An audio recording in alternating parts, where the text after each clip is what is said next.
Good afternoon, everyone, and welcome to today's seminar that is brought to you by the Transformation Office's Equality Promotion and Social Inclusion Project. As an institution, because of our institutional culture that seeks to promote an environment of inclusivity, definitely issues of xenophobia or Afrophobia are issues that we take interest in because those are forms of unfair discrimination as an institution in terms of our vision. That is something that we would expressly prohibit within our university space. So it is my pleasure to introduce to you today Dr. Dale McKinley, who will be our guest speaker for today's seminar. Before handing over to him to take us through his presentation, I'd like to briefly go through his biography. After that, Dr. McKinley can then proceed with his presentation, and we will have time for questions at the end of that. Just to note that this presentation is also being live streamed via our Facebook channel. Okay, so Dr. T. McKinley is an independent writer and a researcher, as well as a lecturer, and presently he is also the Research and Education Officer at the International Labour Research and Information Group, which is based in Johannesburg. He holds a PhD in International Political Economy and African Studies. He's also a longtime political activist who has been involved in social movement as well as community and liberation organizations and struggles over the past 3 decades. Most recently, he has become a founding member of Kopanang, Africa Against Xenophobia. He is the author of 4 books, and he has also written and researched widely on various aspects of South African and international political, as well as social and economic issues and struggles. He is also a regular public speaker, as well as a contributor and a commentator in media. So thank you so much, Dr. McKinley, for taking time out to speak to us about this very issue of Afrophobia, which xenophobia, that has been an issue for quite some time in the South African context. So thank you so much. I'll now hand over to you. Thank you, Adelaide. I'm hoping that everyone can hear me, and I've turned on my video so that you can see me as well here. It is always a pleasure to give these kinds of inputs because irrespective of the numbers, and I've just noticed that you had mentioned that our political and economic crisis of different sorts, in this case load shedding, is once again impacting on people's participation. I understand that in Nelson Mandela Bay right now it is being load shed. So of course, that is going to impact on people's availability. But nonetheless, irrespective of how many of us are in the room, in the online room, it's always a pleasure. Thank you for attending. I hope that my remarks today will be useful and informative, and also spark some interesting engagements and questions. I am one of those more, quote, traditional lecturers and speakers. I am not hugely fond of massive PowerPoint presentations where people are looking at a screen the whole time and facts and figures. I like to speak directly to the audience, and so I hope that that will be fine in this case.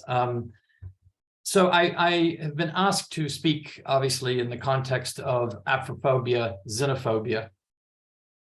Sorry, that video just went off. The Afrophobia Xenophobia and the related human rights violations. And just to give a little bit of context to what I'm going to say, I think it's instructive for us to go back a little bit in time and locate in the post-1994 period in South Africa how we've gotten to the point, or at least why we're at the point we are at now in relation to this fundamental problem and challenge of Afrophobia and xenophobia. Essentially, and I think it's important to frame this in the because an explanation of why we're sitting where we are and why many people have adopted these kinds of attitudes, and we've got a much more widespread, certainly than I think there used to be, feelings of antipathy and towards foreign nationals, is not simply a result of bad human beings or people just simply waking up one day and saying, I don't like Zimbabweans or Mozambicans in South Africa. There are very specific political, structural, and ideological, institutional explanations or foundations for this kind of crisis. And let me just very briefly outline why I think what those are in the context of our last 27 or 28 years of democracy since 1994. The one thing is that while 1994 brought the adoption of a very progressive or socially progressive constitution, and we'll talk about those rights that are in our constitution, which are quite, in the global context, certainly progressive on many, many different fronts. But they took place, or they were framed within a national context where, when the ANC took power, when Nelson Mandela became president, the nation itself was constructed as, like most other independent nation states in our continent, and then previously in other areas of the world, as a territorial entity which had been constructed based upon political, ideological, and economic considerations. So the point being made here is there's nothing natural about our national borders. These were imposed ironically by, obviously, colonialists in the African case, in most cases across the world, where they sat around in the Berlin Conference in the case of Africa and started drawing lines on a map and saying, this is Southern Rhodesia, this is Northern Rhodesia, whatever the Bechuanaland in those days, and the colonial names that were given to the countries. And people who had for generations been moving across areas were now divided, and people who had both cultural as well as ethnic and familial connections were divided and separated as a result of national borders. This notion of a national identity, which then accompanied our birth into a democracy, at first was sort of subsumed within a much more broader, I think, celebration of the defeat of apartheid and the inclusivity, the sense that South Africa was going to move forward, that we were a rainbow nation, and that things were going to have a positive outcome. As that faded, as that sort of vision and the realities of service delivery problems, of a much more, should we say, very conservative, neoliberal in this case, economic policies began to increase inequalities and began to basically create lots of job losses, and you had cutoffs of water, electricity, people were unable to afford things. All of this combination of things in the first decade created a situation where that sense of inclusivity, that sense of everybody's welcome into South Africa, including our African brothers and sisters, began to fade away, because people then began to say, well, we're not getting the basic things, and if people from other countries are coming in and they're competing for the same benefits and services, then there's a problem here, and so we don't want them. And these kinds of those germinations of those seeds of Afrophobia and xenophobia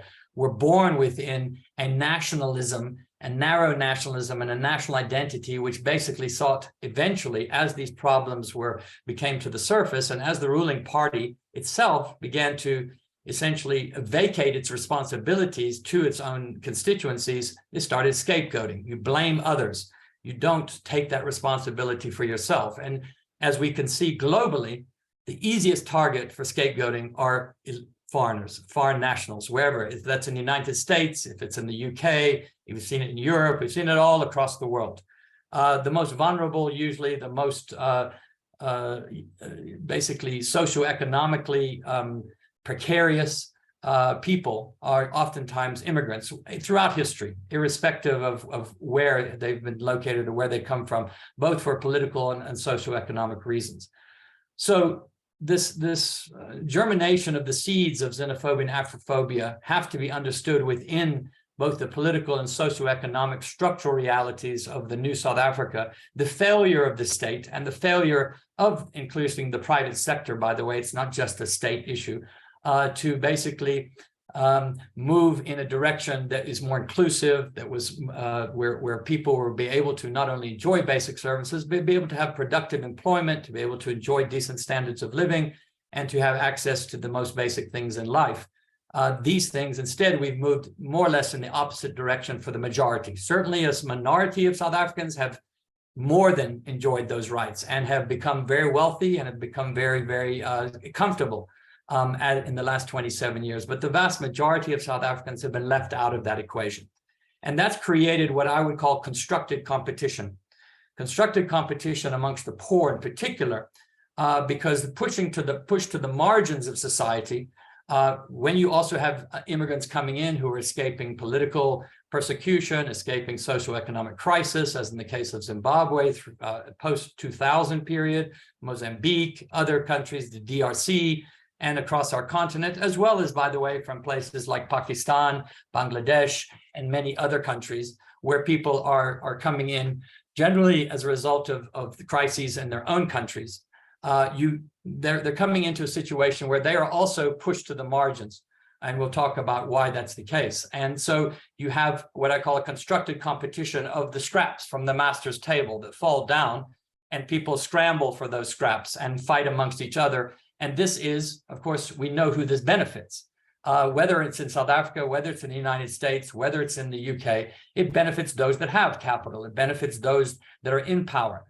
To have those who do not have, whether they are foreign nationals or citizens, fighting amongst each other for things that are not fundamental to the economy, that are not necessarily about really accessing equal opportunity and wealth. We've seen this across the board.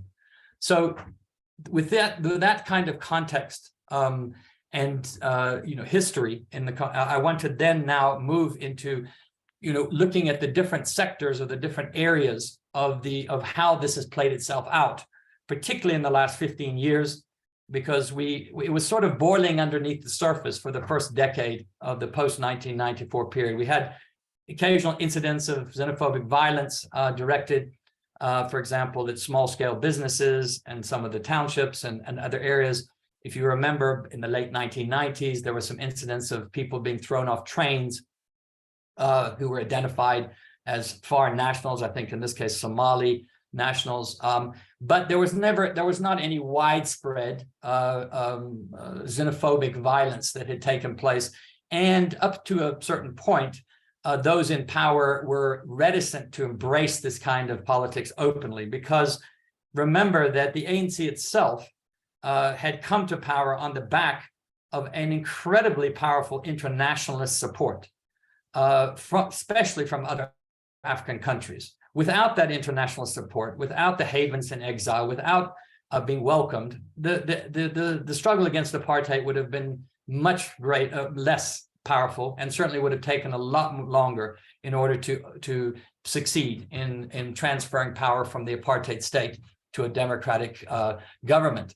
So the ultimate irony is that the struggle for liberation in South Africa, which itself has a lot to thank for in terms of the international community, particularly other African countries. After that first 10 years of the post-1994 period, the ANC increasingly, or at least leaders within the ANC and certain leaders, began to embrace this narrow nationalism, this sense of blaming foreigners for other things, of targeting them and saying they were taking away, and therefore this was the real problem in our society. This began to sort of keep getting larger and larger, as we saw, which then resulted, of course, in the first really large-scale xenophobic violence that we experienced in 2008. And then from that point on, we've seen these bouts of violence come fairly regularly with degrees of intensity, but more, I would say, worryingly, besides just those bouts of violence, it has been a clearly within society in general, particularly within working class forces and those that are poor, an embracing or at least a partial embracing of the kind of discourse and politics of xenophobia and Afrophobia that had started with leadership and it started with certain political parties and others to sort of try to not take responsibility for their own failures. And we've seen this now becoming more widespread, and then groups then rising up from, quote, civil society or from communities and from that space that are dedicated xenophobes, that are basically unapologetic in their call for all foreigners to be kicked out of the South Africa, or to attack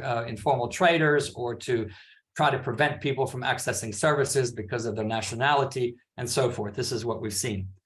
So where are the key elements in that history and in that process that we can identify in terms of specific human rights violations? Because it's important for us to understand that if we're serious about talking about constitutional rights and human rights, we cannot at the same time then selectively apply them. The entire basis of our constitutional philosophy was a universality that said we reject the division according to race, according to ethnicity, according to gender, according to sexuality, on the basis of, so these people enjoy these rights, these people do not enjoy these rights. That was the basis for the apartheid system, on the basis of race. And of course, class intersecting with that at the same time and giving rise to all sorts of other divisions and hatred. The rejection of that system was fundamental to those constitutional values and those human rights values. And so when we look at those things and we start talking about violations, we can't simply just sort of selectively say, well, that one doesn't apply. That one only applies to citizens. Our Constitution does not distinguish between those who hold a passport that says they are South African citizens, and those that hold a permit that say they're permanent residents, or those that hold a work permit that says they're here, or those that hold an asylum permit or a refugee permit, or whatever it is. Where the distinction then only lies is between those that are considered to be legal and within the system and and those that are considered to be illegal. And we'll talk about that and how that has become very problematic in terms of what is considered or who is considered to be illegal, precisely because of the dysfunction of the state, and in particular our immigration system. And that's where I want to start, because at the heart of this crisis are human rights violations in respect to the immigration system. Let's just briefly touch on those. So it's essentially, one would, if you had a functioning proper immigration system that says foreigners are welcome to come to our country, if they have, if they have legitimate reasons for political persecution and asylum, they can apply for that asylum. If they are refugees of others, if they have skills that are useful, or if they're simply escaping and wanting to contribute to the economy, whatever, we'll take those on their merits. In other words, you're not going to have a blanket saying all Zimbabweans are not allowed into the country. Remember, in the first 10 years, most of the Zimbabwean professional class were welcomed into South Africa. Those skilled professionals and others from many of the other countries, not a problem. They filled many, many gaps in this country and contributed to growing the economy and to making a life here and families. It was only when the poor and those who didn't have necessarily skills in the context of, well, we want, a banker, we want a particular person here, we want someone else. And even if they did have the skills, as it turns out, there are many in our country that have skills that are unable to use them. When that began to happen, or when those waves of immigration began to take off, it was then that this discriminatory basis on the immigration system began to happen. How did that happen? Well, there are many different ways over the last 15 years. One is that simply the Department of Home Affairs has not been doing its job. It's just, and this does not just apply to foreign nationals, it applies to South Africans as well. Let us remind ourselves that by DHA's own account, there are over almost 15 million undocumented people in South Africa. Of those 15 million, only maybe 2 million, even if that, are foreign nationals at any one particular time. And that means the vast majority of undocumented people are South Africans themselves, born in this country as citizens. Why? Because DHA is dysfunctional. It cannot simply issue, it can take years to issue an ID, birth certificates, marriage certificates, whatever it is, things that allow people to live, things that allow people to open bank accounts, people to get jobs, to do whatever. And when you're a refugee or you're an asylum seeker or whatever, it has become even much, much more difficult. So people are made illegal in the context, not because they're not trying, or not because they're not trying to adhere to the law, or they haven't done the right things, but simply because the permits have not been issued. And as we know, the second thing is massive corruption, where if you have the money, you can buy yourself your permits, you can buy your way in. So again, the ultimate irony is, if you're a wealthy immigrant, not a problem. If you're a poor immigrant, you've got an issue, because here you can buy your residency. If you invest a particular amount of money in South Africa, not a problem. You got it the next day, virtually.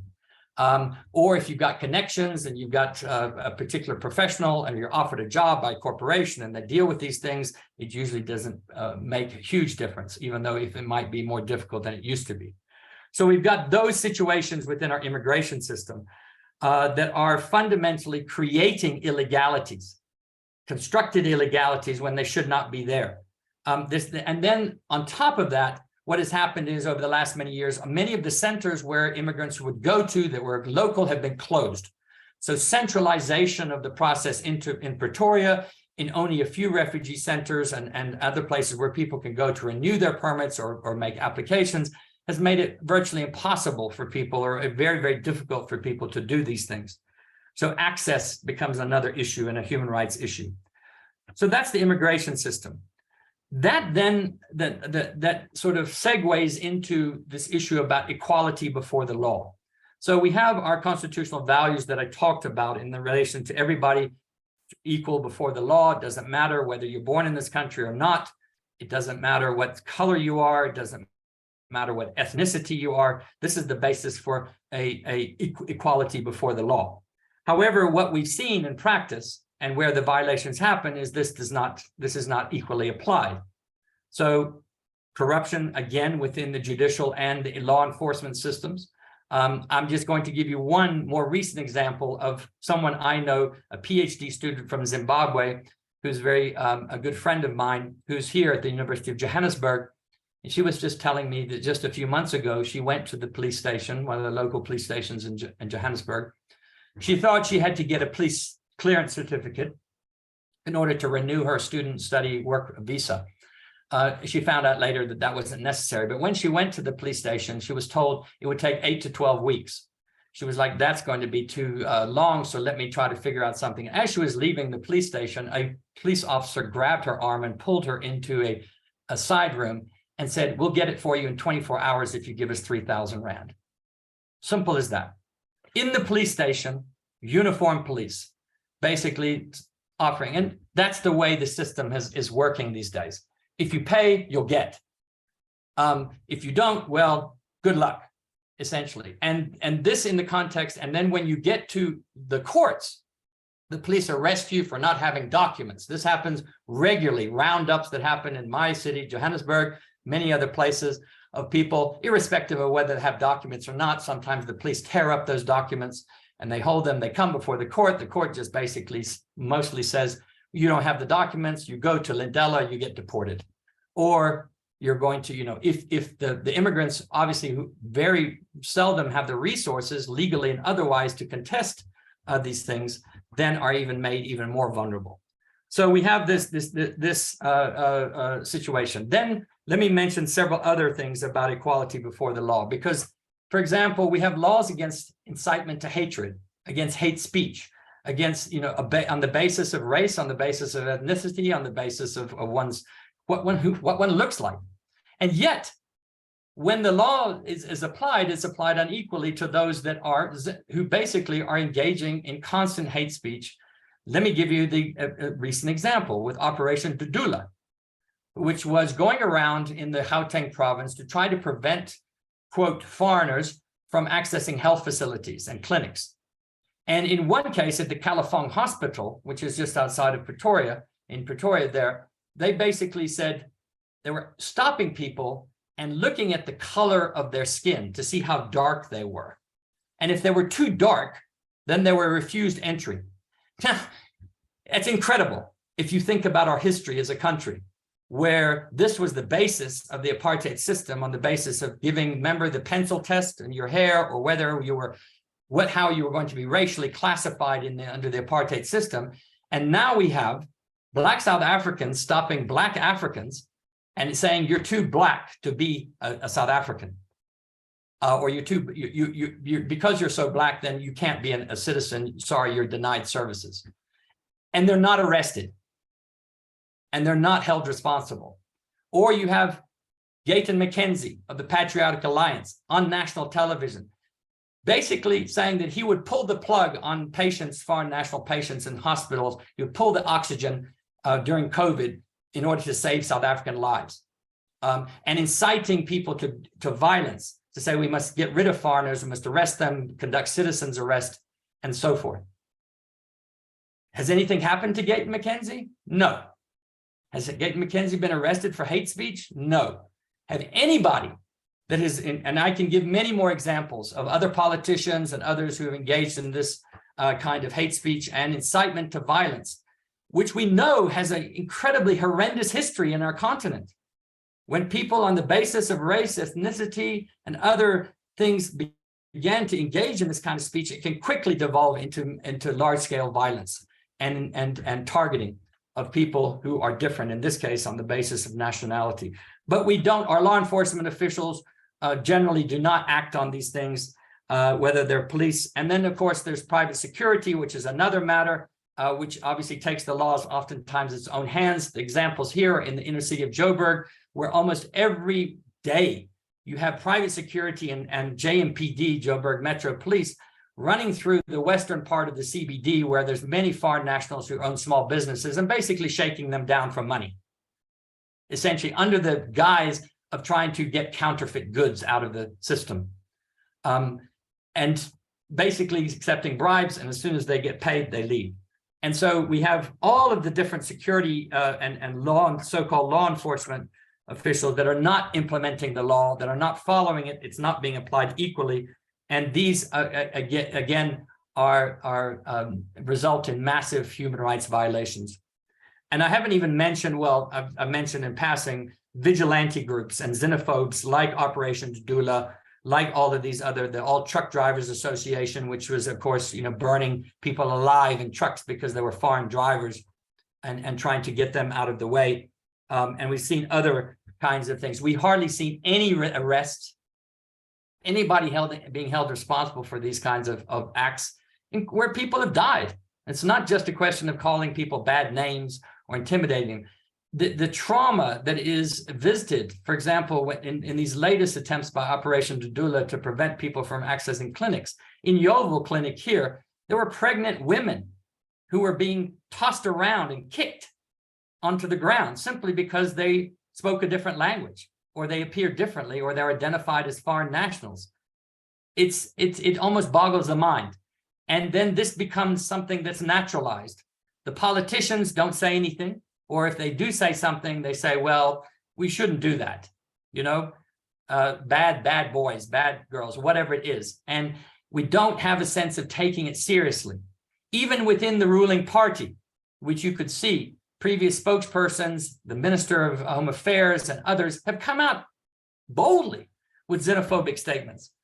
Aaron Motsoaledi, the Minister of Department of Home Affairs, I will not rest, these are his own words, I will not rest until every foreign national who is in the country illegally is expelled, knowing full well that his own department is responsible for most of that illegality itself. So we have a situation where politically and economically the law is not applied equally across the board.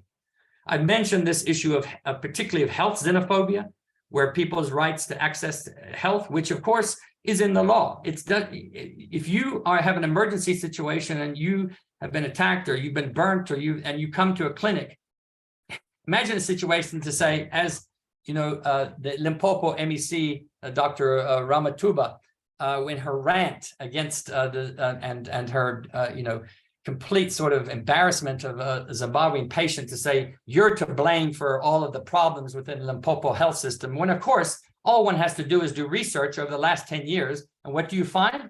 You find massive corruption and mismanagement within the Limpopo healthcare system, of huge amounts of money being taken away and spent in other areas. It's not for, and of course you scapegoat, and this is what happens. But the practical result is that people who are in need oftentimes are denied that health care. This is a very different thing, and this is what the xenophobes want to do. They confuse people, where if you want to have elective surgery or elective procedures, then that's a different story. Everybody, irrespective of who it is, if it's not something that's primary healthcare or emergencies, well, then that falls into a different kind of access to that. And people then probably need to pay for that, or to go into a different, a private hospital in that context, if the public hospital is not able to manage that situation. But for everything else, in terms of public health care and basic primary health care and emergency services, our Constitution says it doesn't matter. You are entitled to those things. And if we begin to pick and choose who does and does not enjoy basic health care on the basis that you're in the country and you're not a citizen, well, then that is in direct, complete and utter direct violation of our own constitutional and human rights principles that we have adopted.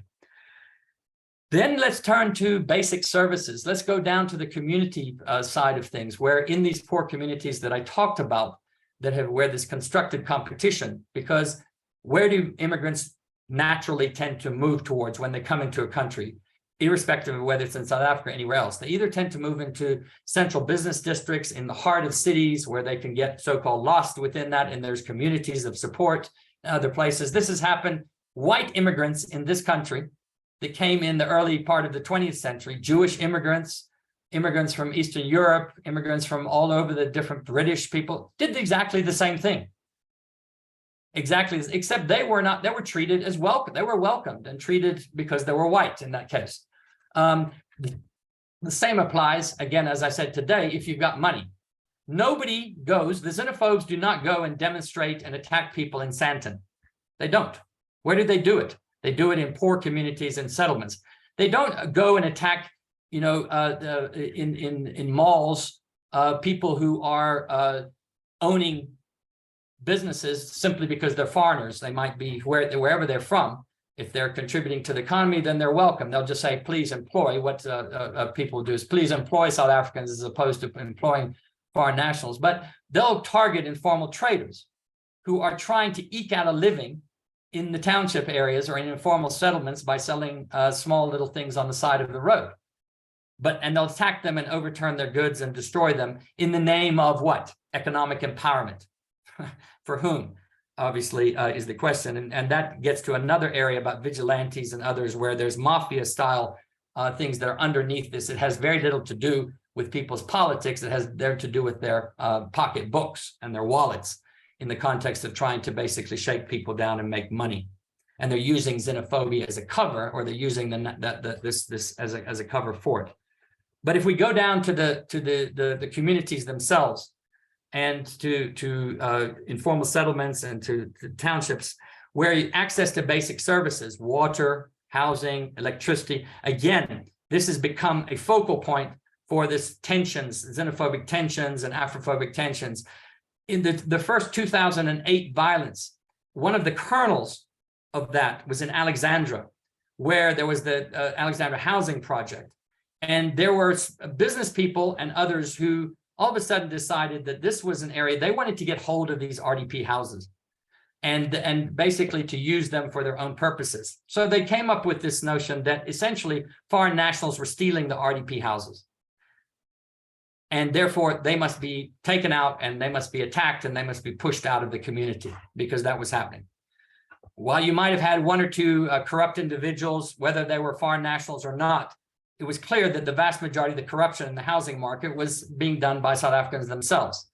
And so when you then scapegoated, this was then turned into a program, and then Alex, part of the community, began attacking foreign shop owners and people and kicking them out of houses under the name of these kinds of things. So in that context, we've seen in many, many different areas where basic services are being denied on the basis of one's nationality, or whether or not one, again, the corruption comes in.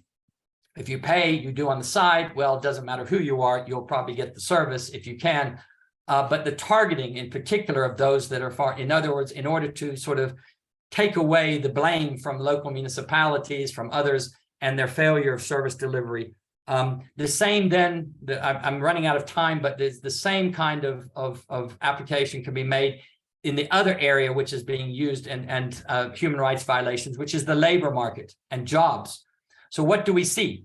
As a result of the complete failure of the Department of Labor to regulate properly our laws around working conditions, exploitation, and working hours. The labor inspectorate in this country is a joke, generally speaking. I think by the latest count, I think that the labor inspectorate and nationally has something like maybe 300 people employed when you have over 67,000 factories and businesses in the country, or large scale and medium scale ones where people are employed that have more than 25 employees.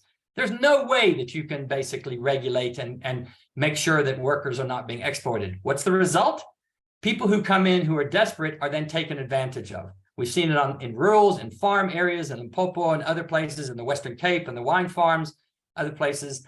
And unscrupulous employers get away with basically paying slave wages. And then on the other side, South Africans say, well, you see, it's those foreigners who are taking our jobs. They're taking our jobs, and therefore we must attack them. Don't go for the employer. Don't go for the state. Don't go for the Department of Labor, which is failing completely to actually do their jobs. Go for the poor person who's trying to make a living, who's being exploited, and who's getting paid half the minimum wage and is living in a hovel on a farm or in a factory, and is basically has no compensation, has no protection, no labor protection whatsoever as a result of the complete failure. And their human rights are being violated on a daily basis, but they're the ones that are blamed for this.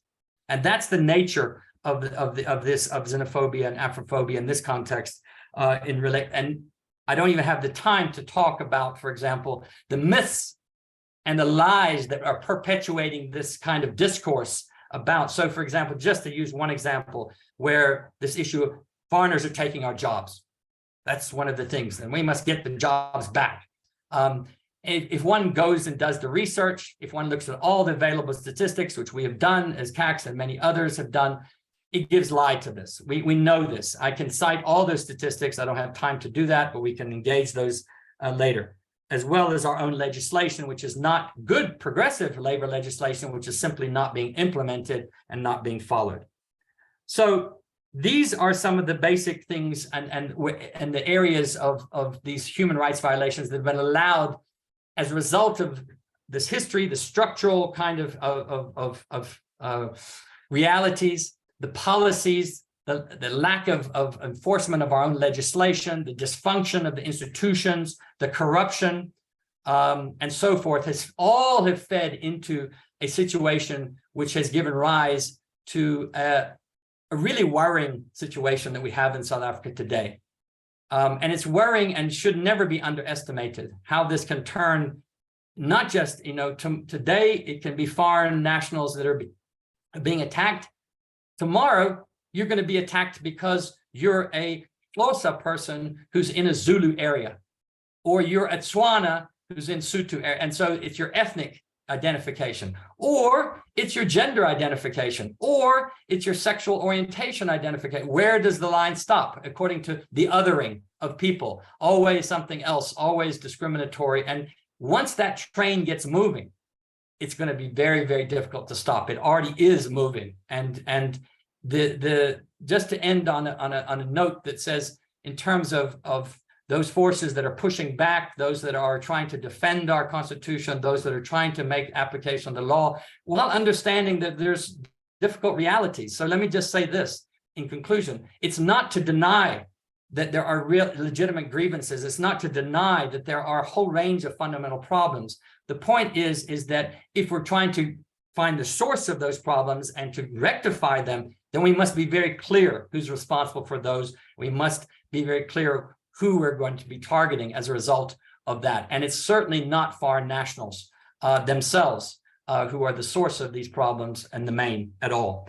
So with those remarks, I hope that I have been able in about 40 minutes, which I was given, to sketch a situation both historically and in the present, which allows us to see this Afrophobia and xenophobia for what it is, where it's come from, how it has been allowed to fester, and then grow through and come up through the different components of our society, institutions, laws, social relations, and others, and then how that's been taken advantage of for political and other kinds of purposes.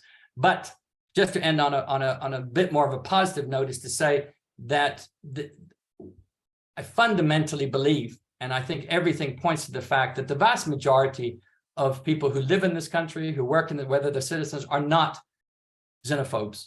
They don't hate people simply because they're from another place or otherwise. What we have is we have desperation. We have people who, and desperation oftentimes breeds desperate politics. I see that somebody needs to be muted. There's some background noise there on one of the participants. So anyway, just to say that there is, or there are those in society, whether it's CACs or many others, who are working hard to try to push back this wave. It's difficult, but society itself must understand that I think it's not just a question of xenophobia and Afrophobia and foreign nationals over here. As I said, this division, this hatred, these things are, we can see from our own history as a country where this leads to if we allow it to move in that particular direction. So it's incumbent on all of us, however we choose to do so, to try to engage this problem and to confront it and to basically push it back and to then reaffirm our own constitutional values that apply and our human rights values that apply to everyone. Thank you so much. Thank you so much for that, Dr. McKinley. I was actually looking forward to you going through the myths that are associated with xenophobia and Afrophobia, but I know I can do that. Okay. I don't know if I should maybe open the floor for questions or engagements before you do that. Do we have anyone in the room who would like to engage at this point or comment or ask a question? Please feel free to do that.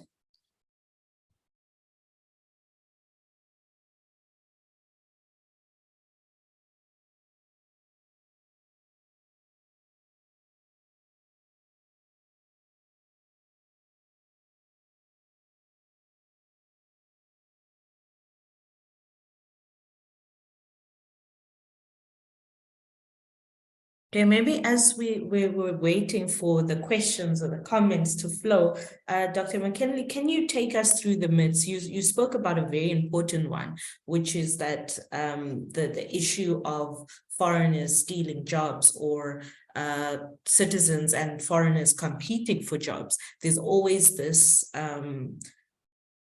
discussion of a competition for resources. So yes, that's one, but what are some of the myths that are linked to foreign nationals? Sure. So just very briefly, we can start there. This issue, for example, that the myth that foreign nationals are overwhelming the labor market, that they're crowding out South Africans in the labor market. So Stat South Africa itself, and if we look at the labor market statistics, the first thing is to note that, and what's parallel to that is a parallel myth, which is that foreign nationals are simply overwhelming the country. That there are, so you have someone like Herman Mashaba saying there are 15 million foreign nationals in South Africa. You have people in the ANC saying there are 10 million, spouting 10, 20, 15 million, all these different things. And it gets in people's head and they go, my gosh, that's a lot of people. Well, the statisticians in general came out last year, Rusenga Mululeki, and said, basically, let's deal with this myth. According to everything that we have as Stat South Africa, which is oftentimes itself probably a little bit, how should we say, even under question, but nonetheless, Stat South Africa, with everything available to themselves, she said that we can confidently say that there are no more than 3.9 million foreign nationals in South Africa. And that includes everybody who's legal, everybody who's so-called illegal, professionals, poor, it doesn't matter, anyone from whatever country. That's out of a population of 65 million at the present. Do the math. That's less than 5%. So the first thing is that's a myth, that there's this massive hordes of foreign nationals running around the country taking over. Then the parallel myth that they're taking jobs, if one looks at all the different sectors, again, what shows is that the percentage of foreign nationals that are in jobs that are so-called legal jobs, in other words, employed on the records, getting things, are very, very minimal in most all sectors. Some are greater than others, but nothing over 5 to 7% in most cases, and that would be the high end. In most cases, it's 1 to 2%, and even there, in some cases, it's negligible because so many foreign nationals do not have the necessary papers, so they are illegal. The vast majority, what the labor statistics show, is that the vast majority of foreign nationals who are poor are in the informal sector, in a formal market. And then this has given rise to, of course, things about, well, who's got permits and who's illegal, and foreign and informal trading bills like we see in Gauteng, which is going to reserve these things for South Africans. But the bottom line is the myth that there's this overwhelming number that they're taking is simply wrong. The stats show otherwise. The other thing is that this issue, this myth of illegality, that the vast majority of foreign nationals are illegal. The implication this is that people consciously come into this country to be illegal. It's ridiculous. Nobody, no person, if put yourself in the shoes of a Zimbabwean worker who's lost their job, who hasn't been able to get any kind of income for their family, who's virtually on the verge of starvation or at least malnutrition, and who comes across the borders looking for some kind of work and some kind of income to that, and tries their best to go and get the necessary documents, because nobody in their right mind wants to be constantly in fear of the authorities coming to arrest them, to being shaken down, to being deported otherwise. The level of criminality is another myth. That, for example, all of our the drug problems in South Africa are all Nigerians, or the foreigners are the main criminals in society.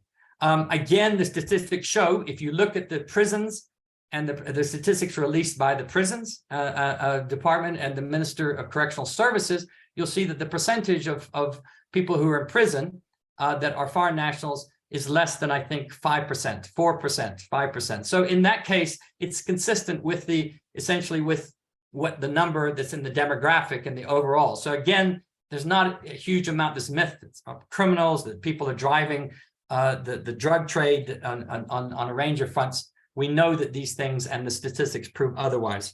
Let me say, when the other thing is that, then this myth that foreign nationals are sucking South Africa dry of money. They're taking away from South Africans. They're basically, there's so many of them here that they're basically, whether it's the health budget, whether it's the basic services budget in municipality, and that's why we can't deliver for South Africans. Absolute nonsense. And again, this myth has been destroyed by looking again at studies that have been done at the economic contributions that immigrants have made to this country. Studies done at WITS, studies done at several universities, not here, but also overseas. So international studies have shown that immigrant communities generally, and in this case in South Africa, that for every job that an immigrant gets, they create 2 to 3 jobs, whether that's in the informal sector or somewhere else. And that contributes to the local economy, because people buy more, people spend more. That's how you grow an economy. That where there are people, that people are all paying VAT, they're all paying the regressive taxes, irrespective of where you're coming from. This is contributing to the fiscus. The more economic activity there is, the better for everyone, irrespective of where you're from. So again, this notion about the myth about sucking South Africa dry of resources is one that is, those are, I would say, 5 or 6 of the biggest myths that we can deal with. Thank you so much for that, Dr. McKinley, for unpacking that. Do we have any questions or comments in the room at this stage?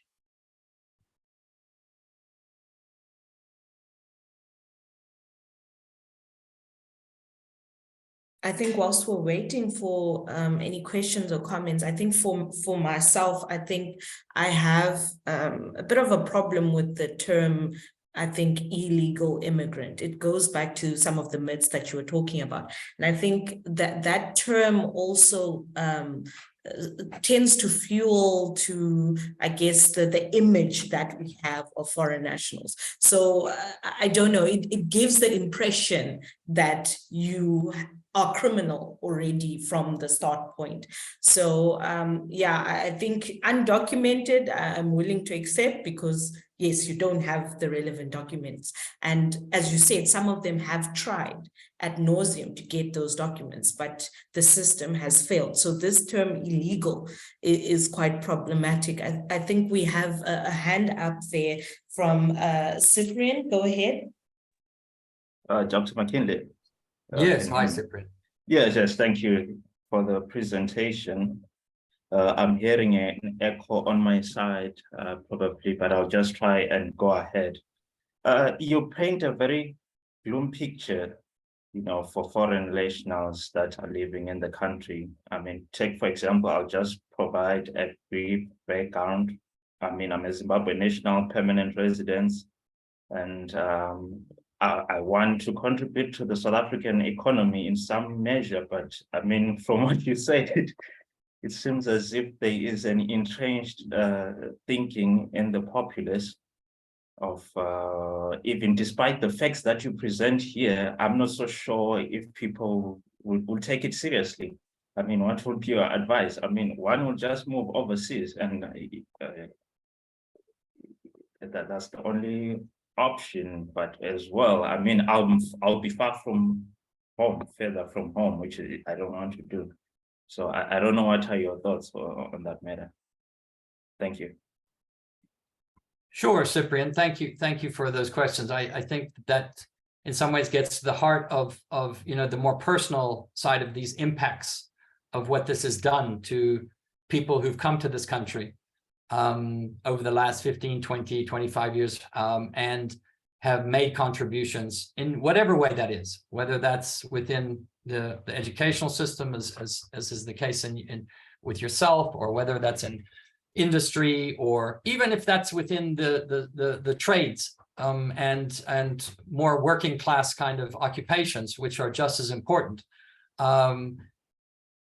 This is a global phenomenon, and this is the thing. I think South Africa is not unique.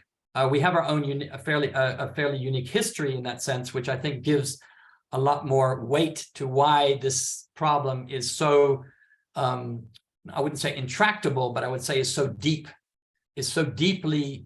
entrenched within the psyche of so many people, where it's very easy to jump from one discriminatory practice to another, from a racially based one to an ethnically based one to a nationally based one, because the politics of exclusion, the politics of discrimination is so deeply seated and is so real still in our society.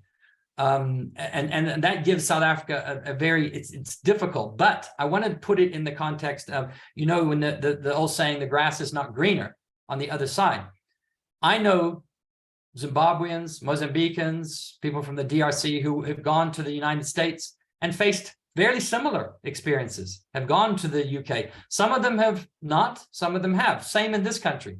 There are many people who've lived here for a long time who are from other places who've never had to deal with the violence, or to have to deal with maybe the harassment and intimidation, paying bribes or whatever. Some have. But the point is that what we're seeing globally is a fairly similar kind of politics, a very right-wing populist reaction, in my opinion, reactionary, narrowly nationalistic, exclusionary, intolerant kind of politics and way of living, which seeks to go back to some kind of, in the United States, it's to go back to some, the white nationalism, where before immigrants came, before people, the slave trade, which of course brought Africans to that side of the world in South America, here it's to go back to some imagined past where people don't have to deal with others that look different from them, or Europe for that matter. So I think what we're seeing in global terms is a return to nativism that is a reactionary one, of a narrow nationalism, of drawing up borders and boundaries, and that is fundamentally linked to the economic crisis, where ordinary people are getting completely squeezed further and further and further into desperation, into just simply survivalist mode. And that gives space for this kind of demagogic populist politics. We've seen it. That's how fascism rose in Europe, and it's happening here. So what I would say to you is that it's not necessarily going to maybe be the best option for you to move elsewhere. Maybe it would be, but I'm not saying, I don't think that's going to be a solution. I think what it is we stand, we fight, and we stand and we defend the space. If South Africans and Africans themselves, whether they're from Zimbabwe, Mozambique, Botswana, DRC, doesn't matter, unless we collectively stand and defend the democratic space, wherever we are, for all of us. And we're linked. Our futures are linked. What happens in Zim, what happens is linked to South Africa and vice versa. We're not islands here anymore. Globalization has taught us that over the last 30 years. So in that context, I would say the more we organize, the more we come together, the more we speak out, the more we collectively begin to occupy and push back those boundaries, that's where our energies and efforts are needed, irrespective of the difficulties. Thanks.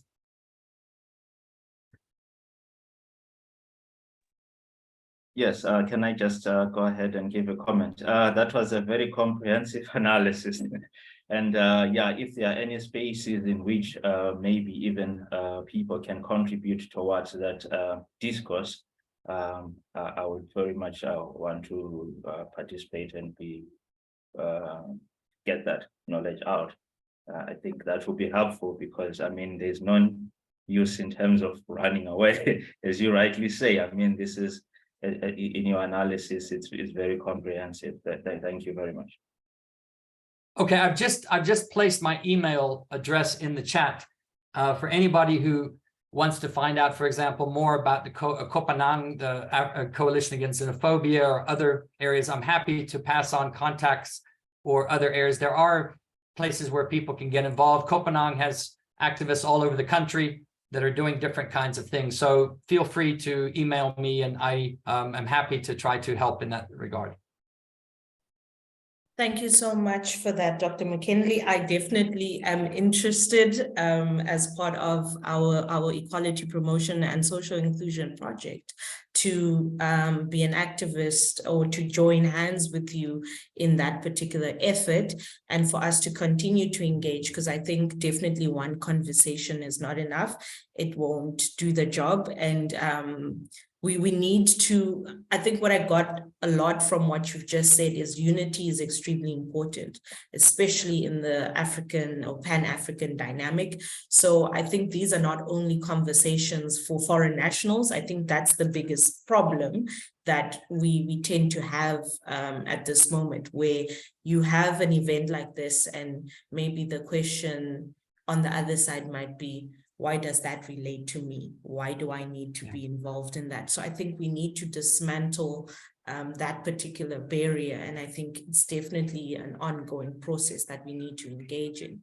I think this type of conversation is extremely important as you know, the legal process continues to unravel as far as for example, the Zimbabwean exemption permit litigation is going on, and we would like to join hands in that, and those rights that will be violated with sending around 200,000 people back home after more than 12 years of being in the country, and having children that are born here and just like that, they vanish. So thank you so much for this, Dr. McKinley. I know we've run out of time, but this is definitely an ongoing process that we would love to partner with you on. I will be in touch, and thank you so much to everyone that has participated, that has joined via Zoom and Facebook.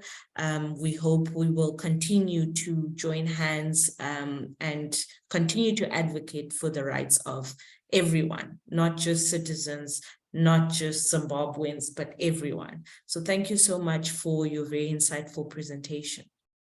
Thank you, and thanks to everybody for being in the space. I appreciate it. Go well and go safe.